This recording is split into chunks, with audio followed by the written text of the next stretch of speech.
আওয়ামী লীগ ঘনিষ্ঠ ব্যবসায়ী ও রাজনৈতিক নেতাদের নামে বেনামে বিদেশে অর্থ পাচারের ঘটনা যে কোনো রূপকথার গল্পকে হার মানিয়েছে। সম্প্রতি দুবাইতে আরও ৮৫০ বাংলাদেশির অবৈধভাবে অর্থ পাচারের চাঞ্চল্যকর তথ্য পাওয়া গেছে। তারা কেউ ব্যবসায়ী, কেউ রাজনৈতিক নেতা হলেও তাদের এক জায়গায় আশ্চর্যজনক মিল রয়েছে। জানা গেছে তাদের সবাই সাবেক কর্তৃত্ববাদী প্রধানমন্ত্রী শেখ হাসিনার অনুগত।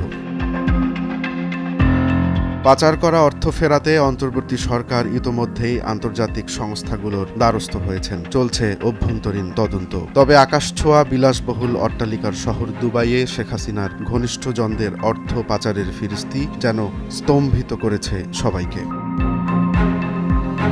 দুবাই সরকার থেকে পাওয়া নতুন তথ্য বলছে এই ৮৫০ জনের সম্পদ কেবল রিটার্নের হিসেবেই নেই। দেশ থেকে পাচার হওয়া ২৮ লাখ কোটি টাকার এক বিশাল অংশ এখন দুবাইয়ের জমকালো ভবন আর ব্যাংকে জমা করা হয়েছে।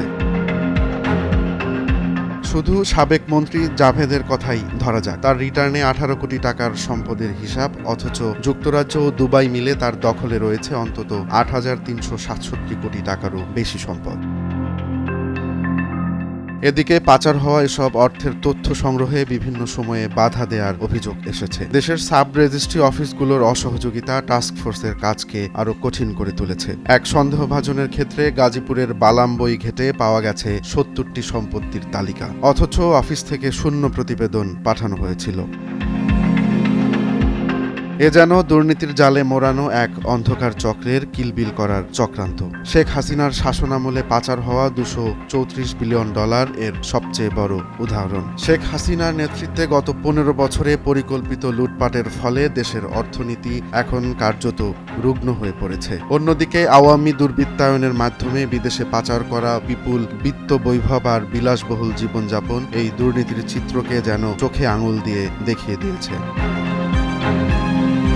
দুবাইয়ের আলো ঝলমলে জীবন রাঙাতে হাসিনার ঘনিষ্ঠজনরা অন্ধকারে নিমজ্জিত করেছে দেশের অর্থনীতিকে। ৮৫০ জনের সম্পদের তালিকা আসলে কি বলছে? প্রশ্ন উঠেছে, এই দুর্নীতির চক্র পাকড়াও করতে কি অন্তর্বর্তী সরকার যথেষ্ট আন্তরিকতা দেখাচ্ছে, নাকি কৌশলে তারা বারবার পার পেয়ে যাবেন অতীতের মতোই? এ প্রশ্নগুলোর উত্তর খুঁজছে দেশের সাধারণ মানুষ।